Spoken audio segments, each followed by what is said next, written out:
What is the key to passion? Why do we feel that magnetic pull, that overwhelming draw to another person? I have one word for you: polarity.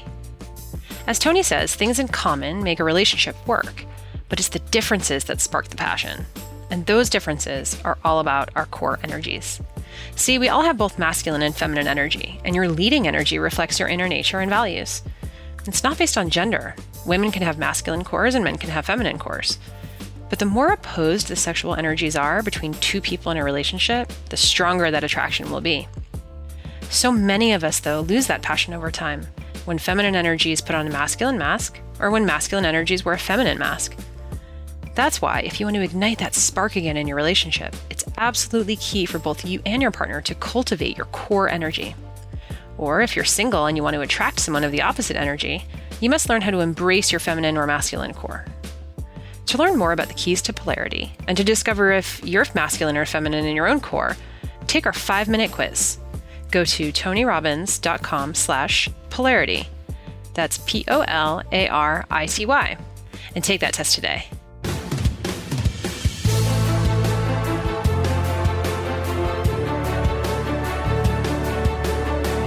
Hey guys, welcome to Tony Robbins' podcast. For some of you who've been following along, it's a welcome back, and we're glad you tuned back in and downloaded this episode. And for those of you just coming across maybe for the first time, a very warm welcome, and we hope you enjoy this first experience. I'm here with Mary B., my co-host, and we have a very special guest today. In fact, this experience today is going to be very different. If you've been following the podcast, you know that we've been dealing with peak performers in business and in life. And you may be thinking we're going to interview somebody like Siri Lindley again, who's, the world's greatest triathlete who literally didn't know how to swim when she started, or, talking leadership with 4-star General McChrystal about what does it take to really lead people in the most difficult situations, or, top CEOs like Joe Gebbe, who co-founded Airbnb and took it from nothing to a multi-billion-dollar organization. All of the strategies and tactics that we try to pull out of our guests here are designed to help you not expand your business, but also expand your life. And one of the things that I've found is that people spend so much time on their business today that their business is part of their identity, a major part of it if they own a business. Oftentimes people spend more time in their business than they do with their children. They spend more time in their business than with their love of their life. And so we've tried to help people in that area, but today I want to expand the wheel of life and really talk about a subject that I think is the most important of all, and that is relationship. I really believe if you're not happy in your intimate relationship, you're not going to stay happy. Nobody on their deathbed, as we all know, says, gosh, I wish I spent more time at the office. But the feelings that we have about the love in our relationships or lack thereof really affects us. And so there is an extraordinary guest we have today. She's been a dear friend. And actually, we've taught together for about, what has it been, Esther, 14 years? 14 years, exactly. 14 years, that's amazing. All over the world, we've done interventions together. And of course, what I'm talking about is Esther Perel, who is just, I think, a genius in this area of understanding deep relationship, understanding the dynamics between men and women, understanding the sexual dynamic and the desire dynamic and eroticism. She's written several extraordinary books. One is called Mating in Captivity, and she now has a new book, and we're going to dive into this subject today because I love going places nobody goes. I love going to the places that are taboo because the places people don't want to talk about is where often you can have the greatest breakthroughs. So Esther, and your new book is called, what is it, the title of affairs? What is it? The State of Affairs? The State of Affairs. So let's start with relationship first before we dig into affairs. And tell me something, why is it today? What's different historically about relationships today? They seem to be more complex. There seems to be more drama and conflict. Is that really true? Have things really changed? In a world where people can swipe right and it's no longer about relationships, sex is a commodity. How has the world changed, and how does that affect that we deal with relationships today from what you've studied and learned with, and how many people you dealt with? I don't want to misquote, but I know you've been in this business your entire life, and how many couples have you dealt with over time? Probably thousands. Yes, I figured. Sure. It's been 34 years in my practice, but also internationally, certainly with you, at the Platinum Retreats. I think we've done it about 6 or 7 times together. Yes. But I start with a line that I think you and I have said differently, but very, very closely, which is that the quality of our lives is determined by the quality of our relationships. No question about Or in reverse, that it's the quality of our relationships that ultimately will determine the quality of our lives. Doesn't matter how much you perform and how successful you are. This is where the legacy really stands. And why is it more difficult today? Look, I was thinking this week, friendship hasn't really changed that much. Sibling relationships haven't really changed that much. Your relationship with your dentist hasn't really changed that much. If there is a relationship, yes, exactly. If there is a relationship that has really transformed in a very short amount of time, it's the couple. And then, therefore, also the family. But the couple has undergone extreme makeover, from the fact that not too long ago, marriage was an economic enterprise, that it is today a romantic enterprise, that people were particularly are engaged around duty and obligation and not around romance and around self-expression or self-fulfillment, that sexuality was primarily a woman's marital duty, and that people experience sexuality primarily for procreation, to a sexuality that is now rooted in desire and in connection and it therefore is a matter of free will, to the fact that we are asking one person to give us what once an entire village used to provide, because I want my partner to still give me what traditional marriage gave me, or committed relationships, straight or gay relationships. I want commitment, I want economic support, companionship, social respectability, children, but I also want you to be my best friend, my trusted confidant, my passionate lover, my intellectual equal, my best parent, the one who inspires me at work. And we have never asked one person to fulfill so many needs, and often contradictory needs. Oh my gosh, no wonder people feel stressed, right? I mean, do you know another enterprise that has only 2 people that has such a tall order for a party of 2? Certainly not a business, that's for sure. So this is those major changes. If this is before even technology has entered the bedroom, but there is not a single other enterprise that begins with such an intense dream and can unravel into such a dismal abyss. And then the fact that everybody who comes to you knows that when they want to build a business, they need to learn a number of things. They need to learn best practices. They need to read about it. They need to talk with others. But when it comes to couples, we actually know very little what goes on in the life of a couple. Couples are often quite alone. They don't know if what they experience is normal, is shared, is common.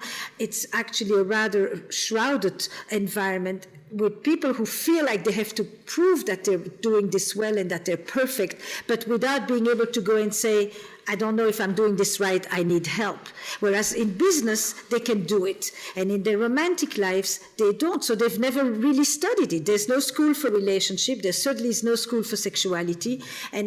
And yet people have this idea that they're going to do this once in their 20s and it's going to last for 50 years with unabiding love and intense passion and solid commitment. And it's not happening. If Apple told you a product that failed 50% of the time, would you buy it? Good point. But this is what's happening to marriage. Yes. So tell us, how is social media now affecting that? How's technology affecting it as well today? Well, for people who are not together, it's definitely the prime way that people meet is through, I think there's 3 things. We meet primarily online, more at this point, I think, even than face-to-face.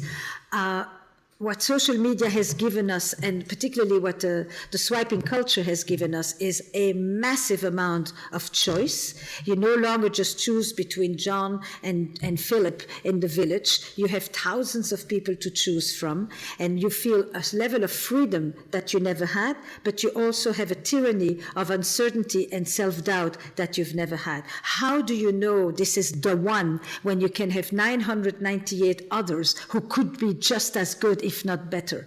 And so this FOMO thing, in which we are continuously wondering, is this the one? And what does it mean, the one today? It is the one that's going to make you want to delete your apps. So there is that whole piece in terms of meeting, just the way we meet somebody. And then when people do live together, I think everywhere you look, the same thing are being described. Once technology entered the bedroom, it began with the phone, that at first it was the TV, then it was the phone, now it's a multiple set of devices. There is a lack of face-to-face.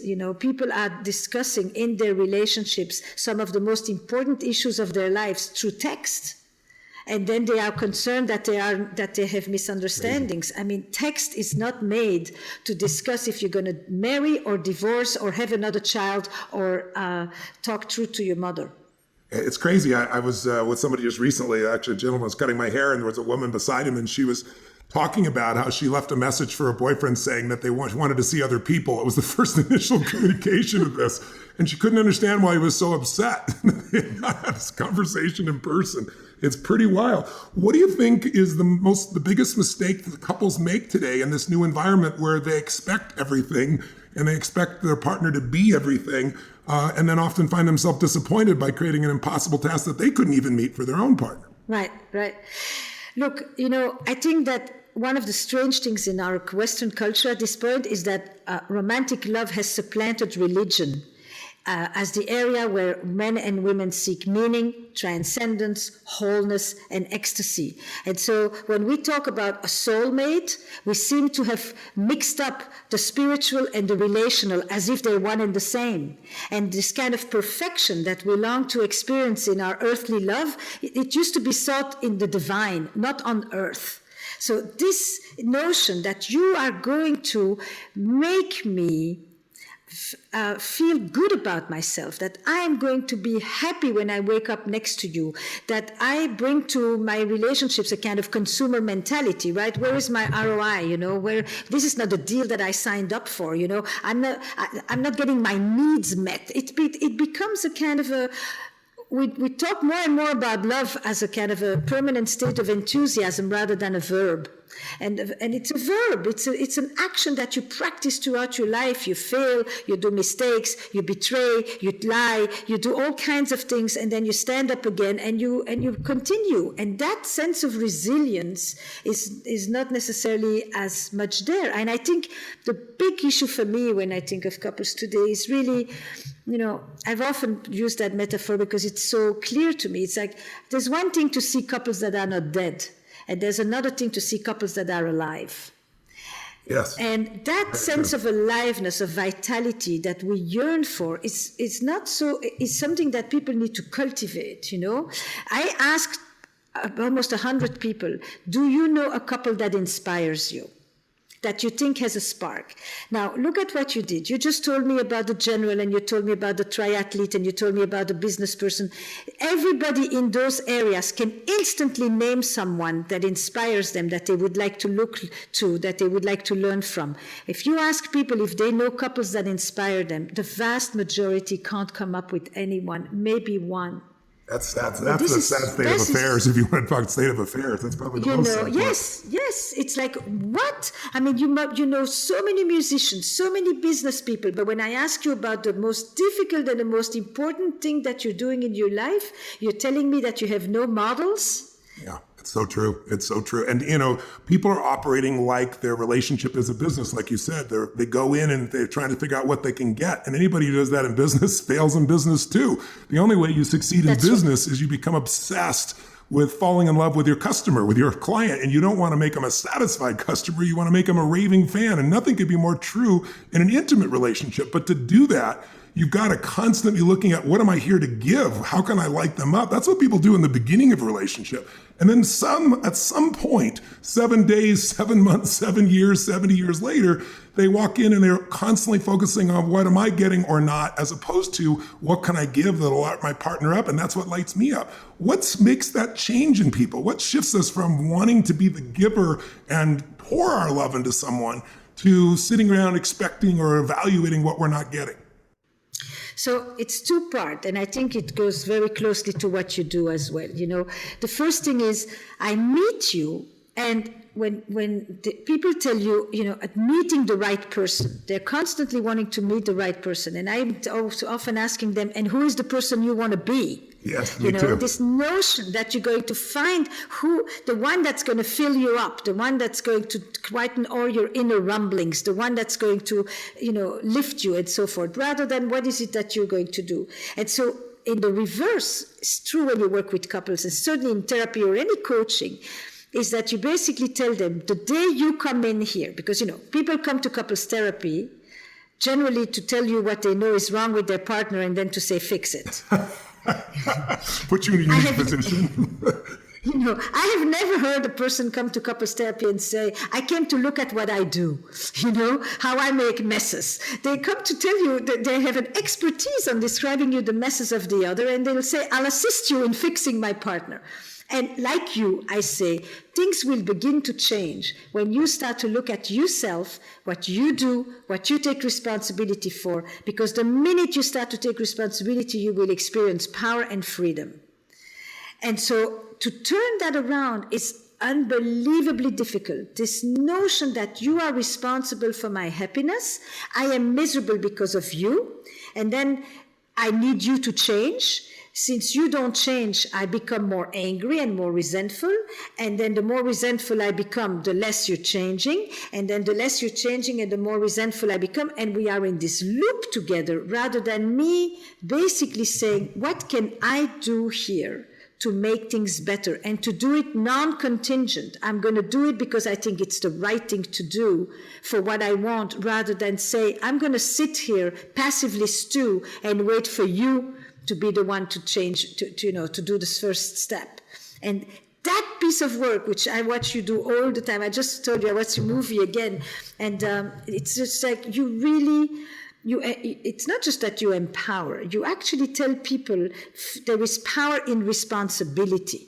There's no question. I mean, until you're responsible, you have no power, because responsibility is the ability to respond. As long as I'm a victim, That's I have right. no control to change things. And I think the biggest challenge is our culture, and social media has created this mindset of perfection. That, I'm going to make myself look perfect. I expect my partner to be perfect. It's all about what am I going to get instead of what I'm going to give. And if you ask me, I think that's the single biggest mistake. But I also think people are not fulfilled very often because there's conditioning that comes from the culture, conditioning that comes from your family. One of the things you said the very first time we ever taught together, I wrote it down and I've applied it so many times, is the understanding of attachment theory. But the way you delivered it is so much more clear. I think the language you used initially was, tell me how you were loved as a child and I'll tell you how you love today. Would you help us to understand what are the different relationship types that come from the way, from our conditioning, and also how does our family roles play? Because, there are people that are raised in a culture, Sage was raised in a culture where mom is very clear about this subject. Some people, Mary B., what was your family like? Not like that. That's for sure. Esther, it's true, the first few times I've heard you teach, and this goes hand in hand with what Tony teaches, you mentioned in the documentary, people see that notion that kind of everything hinges on for Tone, which is the truth will set you free and you got to get dirt honest with yourself. I feel that in this topic, in relationships, I'll speak for myself, I did absolutely grow up in one of those families that is about silence and secrecy and guilt and shame, and there was just no conversation about anything, about boyfriends, about girlfriends, heavens no. So to have this principle of, okay, model the best, who do you go to? Esther, you're exactly right. There's nothing there. So that conditioning, can you just speak more to that? Yeah. That there is no school, and how do families shape us, because we're so different. So it's interesting. And how do we break out of that conditioning, as long as we're going to stack 20 questions on me at once? I was trying to think in my head, I'm going to answer this part first, and which Don't feel too overwhelmed. Give us a solution now, damn it. It's actually very interesting, because I was doing a workshop at TED this year, and I got everybody up, and I basically said to them, in a kind of a sociogram, which you've seen me do when we work with the people too, I said, if relationships were central in your family life growing up, go to the left, and if they were peripheral, go to the right. Of course, I don't know what people mean when they say that. And so I said, look, now I'm going to ask you a series of questions. Were you raised for autonomy, or were you raised for loyalty?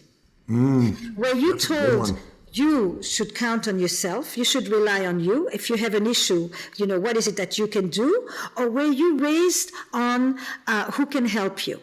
Who can you ask? Were you told, the moment you could speak, state your needs, say what it is you want, use your words? Or were you told you are here to actually intuit what other people want from you? And that is a very different system. That, were you raised in terms of being loyal and having legacy towards the people, as in, or were you raised to kind of do what's right for you? In the States, people often say you should do what's right for you. You should do what you want. You should do what makes you happy. In most of the world, that statement never exists without the consequences of how it will affect those that you love. You're part of a larger embedded community. And so you don't do what you want. You do what you can, provided how it will affect the others. And we went on and on like this. And I said, where did you learn to love and how? And tell me, when you grew up, did you feel that people were protecting you, or did you feel that you had to flee for protection? And were you allowed to thrive in your family? Were you allowed to cry out loud? Were you allowed to laugh out loud? Many times you can laugh out loud, but God forbid you cry out loud, right? And were people attentive to your needs, or did you have to go and take care of them because you were the parentified child?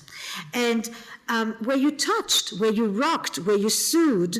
Or were you beaten? Were you invaded? Were you violated? What was the relationship to the boundaries in your family?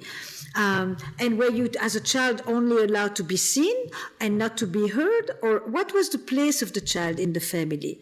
And sexuality in your family, what was that like? Yeah. So, of course, often people say it was totally not central. It was not central until you start to say, tell me something. If there was violation, or if there was invasion of boundaries, or if there was silence or secrecy, do you think that makes it not present, or do you think it makes it actually hugely present, but like an elephant in the room? And if there was infidelity, do you think that makes it not present, or do you think it actually makes it hugely central as well? And in the end, of course, there's only 5 people who can tell you that sexuality wasn't central in their family life growing up. When you have that definition, you're right. You understand? It's like they think it has to do with seeing my parents being affectionate or talking to us. No. And so now they had a whole vocabulary for thinking about, with gender, because that's a piece of the expectations all the time, relationships, sexuality, and basically the fundamental question I then say is, when you came out of your histories, when you came out of your childhoods, did you feel like you were more in need for protection, for stability, for connection, protection is probably the best way. Or did you feel that you came out more with the need for space and for freedom and for exploration and for adventure?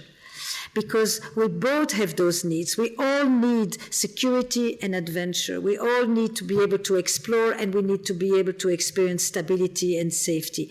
But all of us come out of our histories needing more one than the other. And we tend to partner with somebody who actually is on the other side. So I tend to say, not just tell me how you were loved and I tell you how you love, but I also say, tell me how you were loved and I'll tell you how you make love, because your emotional history is inside your body. It's inside the physicality of your sexuality. It's experienced not just in your heart and in your mind, it's experienced in your skin, how you experience touch, how you can receive. And so now the way I began to work with this is I came up with 7 verbs, just as a way to concretize this. As a person who speaks 9 languages, I've often learned a new language by looking at what are the key verbs I need to know first in order to be able to just start to speak, to be, to go, to have, to ask, And so I applied it to relationships, to ask, to take, to receive, to share, to refuse, to imagine, and to give. That's beautiful. And ask yourself, in your relationship life, how comfortable are you with asking? Can you ask? Or do you feel like, you should never ask because it makes you too dependent? Or you should never ask because it makes you too subjugated? Or people won't care about what you ask because you feel invisible? Every one of these verbs is like a portal into your entire relationship profile. How do you feel about giving? Do you enjoy giving? Do you experience an exuberance in your generosity, or do you feel that you give in order to acquit yourself of your debt? You give so that you will feel free to ask, or you give so that you won't be dependent on others and you'll always be the one to pay so that nobody else, so that you never have to rely on anyone and nobody can disappoint you. How is it about receiving? Can you receive? When somebody gives you a compliment, can you simply say, thank you, that feels really nice, you made my day? Or do you start to qualify it? Can you receive? How valuable do you feel when you receive? And you can apply it sexually, you can apply it simply interpersonally. How is it for you to share? Do you enjoy relying on others and sharing? Or do you find that massively threatening, scary? Who's going to be there for you? You can only rely on yourself, and you certainly need to compete all the time. And for each one of these verbs, I can come up with 20 questions that basically, when you then sit down and you start to write your relationship to each of these verbs, to each of these relationship stances, you get pretty much a good portrait of yourself. And then the next question is, which verb are we going to practice now? Which is the one that is most in need of massaging and building muscle? Asking, receiving, and sharing. So you pick those and make it a focus for them. I love that. That's so simple. And now and who do you need to ask from? Who is the one person that you really should be going to ask from before we end this training? And who is the person that you owe something to, that you really need to go and give without asking for anything in return? And who's the person who's been wanting to give to you, who you've been closing off to, who you've been shutting down to, who you've just given the runaround to, and on like this. So it goes from the map to the identifying of what is the core resource and strength that you need to muscle, to then going and actually carrying it out and doing it. Well, you've also given a great example in the past of talking about being a child, and as you start to leave your mother or father and, to go play outside, the different reactions you could have, whether you felt like you had to come back immediately, whether you were safe to go. What I'm really digging for is, when you look at people's attachments, they play such a role in how they interact in relationships. And the more we can understand ourselves and our partner, the more we can have compassion, appreciation, and love for them as opposed to judgment. And some people grow up with a very secure set of attachments. I know Sage grew up in an environment where, she was loved no matter what. Some people grow up in more insecure attachments. I certainly grew up in that environment where, you do something or not do anything, you can have your head smashed against the wall.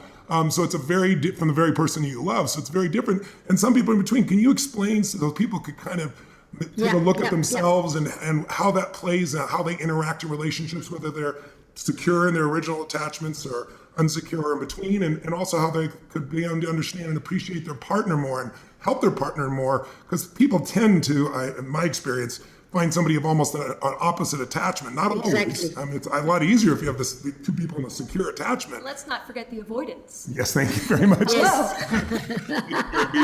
I left out the one that I didn't, that is foreign to me. Yes, so let's talk about those three so the people who's listening know what the hell we're talking about here. Thank you, Mary B. I left that one out. Spoken by someone who understands.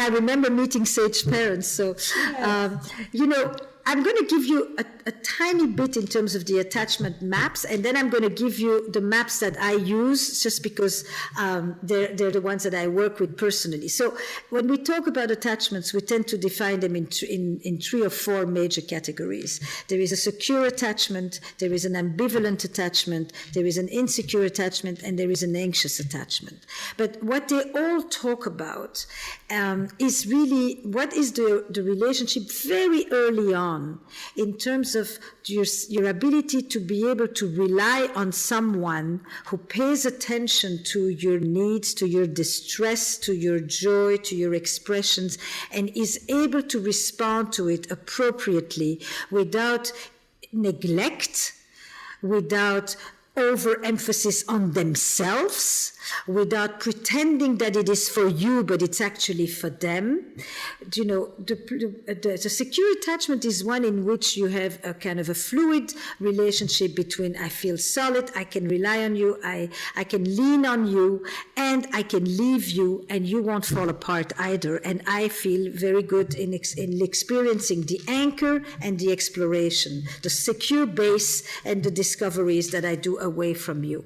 But when we don't have that, some of us develop a very insecure sense of attachment that can be very anxious. I'm constantly checking, I'm constantly coming after you. I become the pursuer in the relationship, the one who always wants more, or who wants to be reassured, or who needs to be affirmed.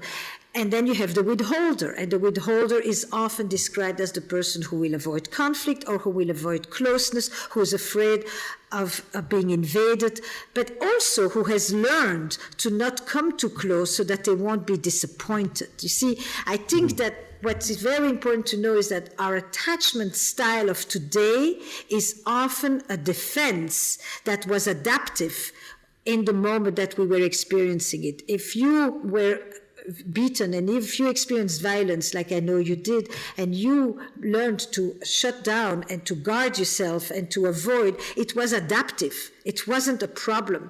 What becomes a problem is if you do this later on with someone who actually cares for you and loves you and is tender, and you still are responding from the place where you learned this thing without realizing that you're no longer at home with your mother. And it's that is very important to see, is that often the things that we have developed, our defense mechanisms, our survival strategies, which is a better term, are often were necessary at the time, but we need to undo them now. So I began to talk about it when I looked at why understanding desire, actually. I was less studying attachment as I was studying desire. But desire, of course, is very connected to attachment. And I came up with that image from looking at children, of the kid that sits on your lap. And that kid at some point, if all goes well in development, needs to get off the lap of the parent because they want to crawl and then run and then walk, etc., to explore, to discover, to play, to be in their own imaginary world. And then they turn back always to look to see if the adult, mommy, daddy, whoever the caregiver is still there looking at them. And if the parent or the adult says, kiddo, the world is a great place, go play, go discover, I'm here, when you're done, come back, we learn to experience security and adventure at the same time, connection and freedom, separateness and togetherness, whichever way names we give to this. What we are, Ulysses used to talk about home and travel. Every epic story knows this duality. Yes. But if the kid turns around and there is an adult that says, I'm lonely, I'm depressed, my partner hasn't paid any attention to me, what's so good out there? Don't we have everything we need together, you and I? Then you have three main responses. And one of the big responses is, and everyone who's done that knows that, is that in order not to lose you, I will lose a part of me. Because the message says come back without ever having to say this in words. And some of us will come back and we will forego our need for freedom and for exploration and adventure and all of that in order to secure the base. And I will learn to love in a certain way when I do that, because I will learn that love comes with extra burden, extra weight, extra responsibility, extra anxiety. Love always worries and takes responsibility for the well-being of the other. But some of us have a way of loving that makes us feel that the other person needs us with such an intensity that we can no longer hold on to ourselves when we are there taking care of the other. We lose ourselves when we attend to the other. And that's when I began to say, in relationships, you will often find one person who is more afraid to lose themselves and one person who is more afraid to lose the other. One person more afraid with the fear of abandonment and one person more afraid with the fear of being swallowed up. The second child, by the way, doesn't come back right away because they're zesty, they have energy, they want to stay playing. But the closer they become, the more the intimacy rises, the more the emotional connection thickens, the more they disconnect from their desire. Desire is not just this, it's not in the sexual sense. The desire is the free will. It's the ability to play, to attend to oneself, to experience aliveness and vitality, which is the opposite of responsibility and worry and anxiety. Well, mine certainly was taking care of my mother. That was the piece. What was it for you, Mary? I think I was more getting called back lovingly from mom and dad, but it made me just be like, I gotta get out of here. Yeah. And how's that affected your relationships, for example? Probably in ways that I still don't even know, but I have to say, you know, Esther, I've been listening to, if you've not heard it yet, your podcast on Audible, on Amazon, Where Should We Begin? And going through with couples, and it's just brilliant to be able to witness when I'm not involved and attached and hooked, to hear human beings innocently. You know, you do such a beautiful job of saying where you see a couple, where you meet them right now, at first glance, there is a lot going on under the surface. And just asking those questions that take you back to, one of the most powerful ones for me that you always ask, Esther, is where did you learn that? And that has been so powerful to me to go back. And oftentimes it's like, gosh, I guess I learned that when I was like 5. And now I'm 35.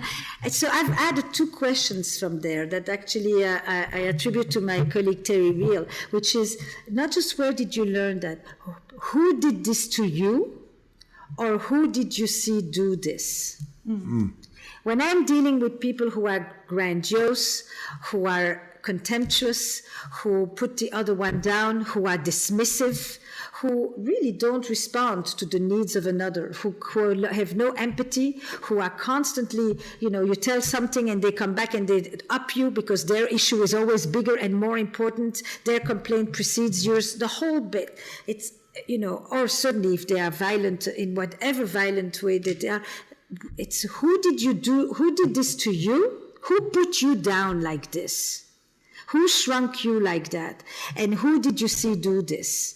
Then it's even more concrete than where did you learn it? Because instantly they start to remember, you know, it's like they remember that hand that presses their head down and just basically said, you are worthless.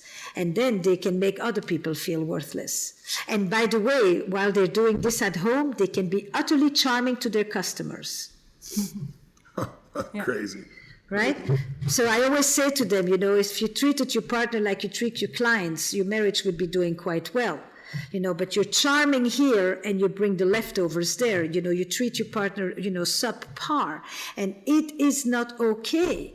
And to feel like you can just parade like this. And generally, nobody's born like that. Nobody was born on the parade. So where did you see this? You know, tell me the movie. And now I began to, in very detailed, you know, way, what were the words that were being used? You know, what was the words that, if somebody wanted to just stick it to you, what was the one thing they had to say? You know? Interesting. Well, tell me something. You know, one of the first things that happened when we started working together is you brought up this amazing dynamic, and you talked about it, Mating in Captivity, which is such a great title. When you talked about the distinction of caretaking and what that does to destroy, you know, sexual desire and drive, can you talk a little bit about why does that? Yes. Why does sometimes the more people love each other, the less passion they have? It's a bizarre dynamic, and we've seen it over and over again. Can you address that, and also just address the difference between love and desire? So go back to the dynamic that I described, right? The kid looks back, the adult calls them back, and they basically say, I forgo a part of me, I disconnect from my playfulness, I disconnect from my desire, I disconnect from my exploratory side, and I turn in order to come and take care of you. These are often people who, the more they love somebody, the more they struggle to make love to that somebody. Because to make love to someone, you have to be able to feel that they are sturdy, that they can withstand the force of your desire, that they can receive you. If you experience them as fragile and you feel like you have to parent them, You can't have sex with them. If our head is straight on our shoulders, we never want sex in the family. The minute you have a relationship where one person feels like they're the parent to the other, the mother, the father, the brother, the sister, the roommate, there is no sex. Because we won't have sex in the family. There may be a lot of affection, there may be a lot of physical touch, tenderness, but it won't be erotic. In order for it to be erotic, you need to not feel that you are in a parental, familial relationship. It's just taboo. That's it. And this is one of the few universal taboos. The second part of this is that when you ask people, and that's probably the way that it's the most easy to illustrate, and it's a question I took way back when I wrote Mating. You ask people, when do you find yourself most drawn to your partner?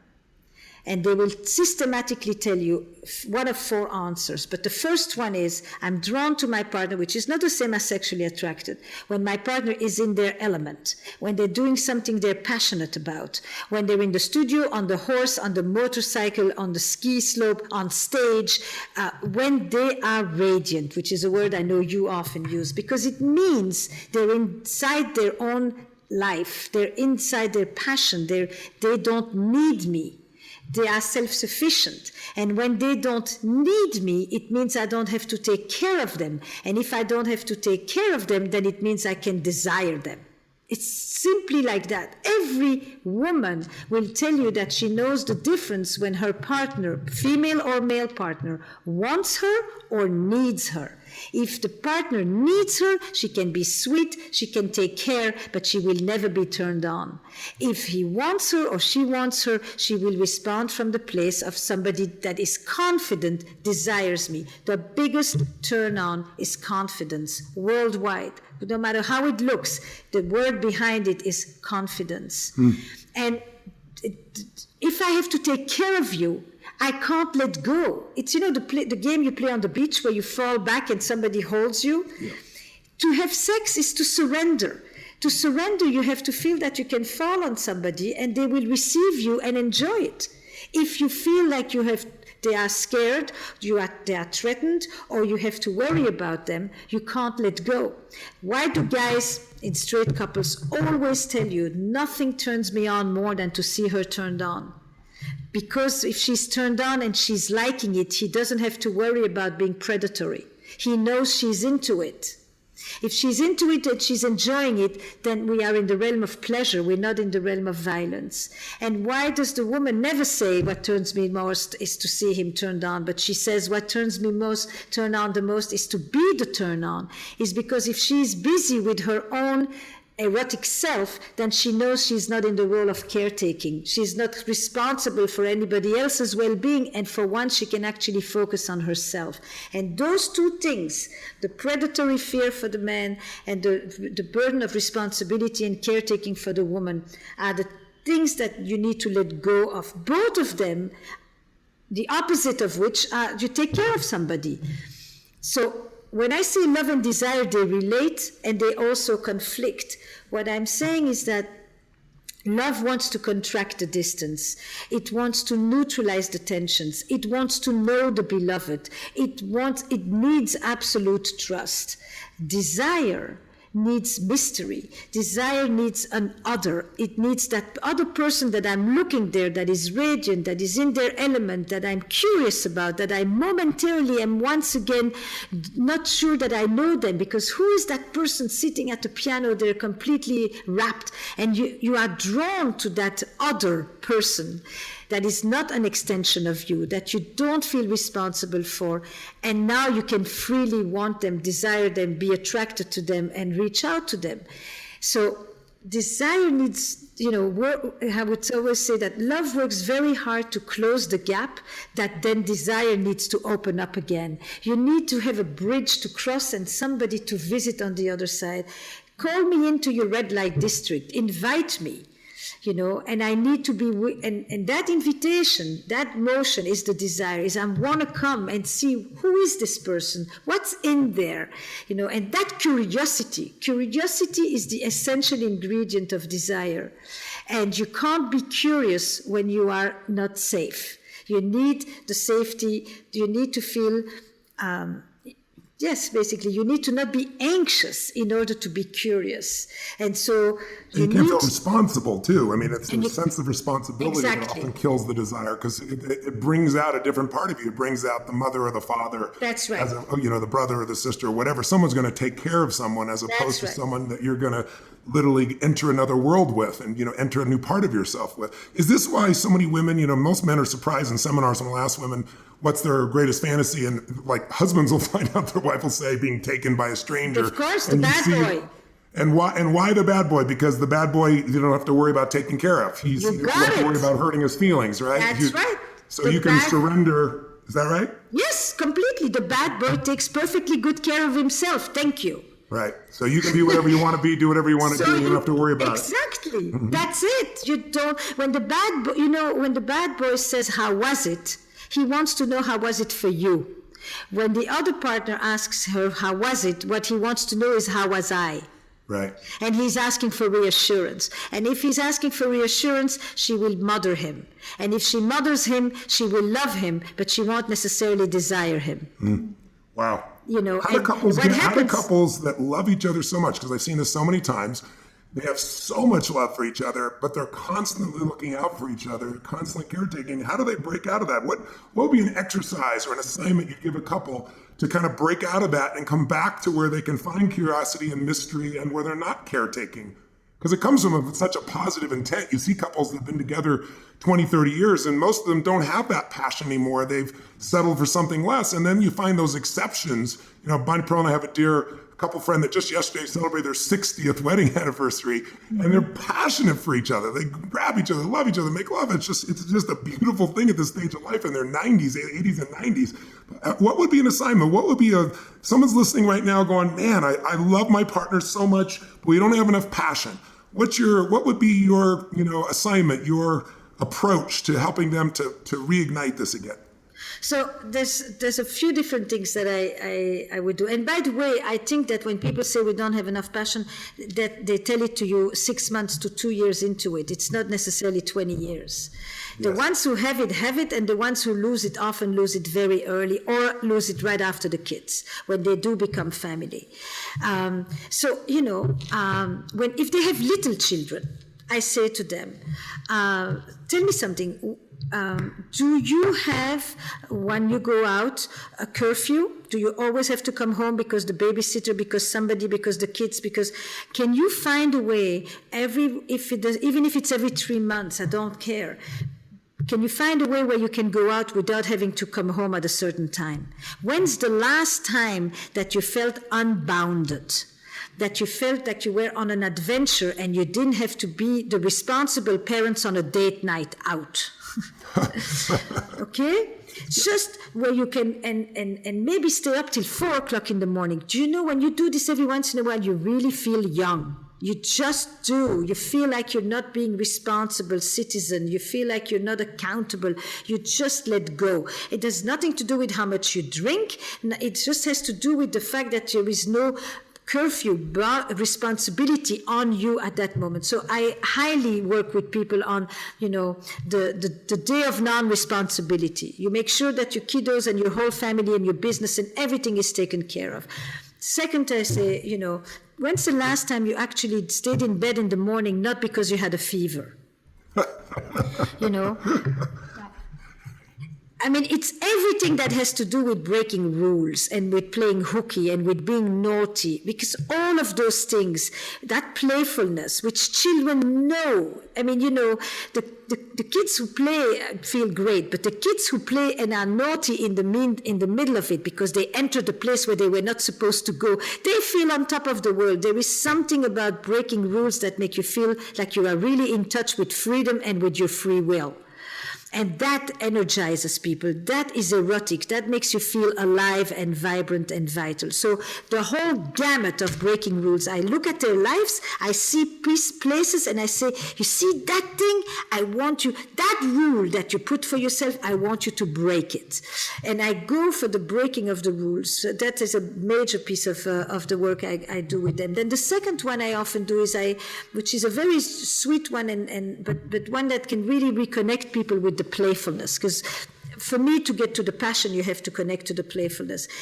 take out a separate email address or a separate phone number, whatever. But what I want you to do is to have a way, a channel that you communicate. It could totally be social media, doesn't matter, that only the two of you know, not your kids, not your secretary, nobody knows anything about this.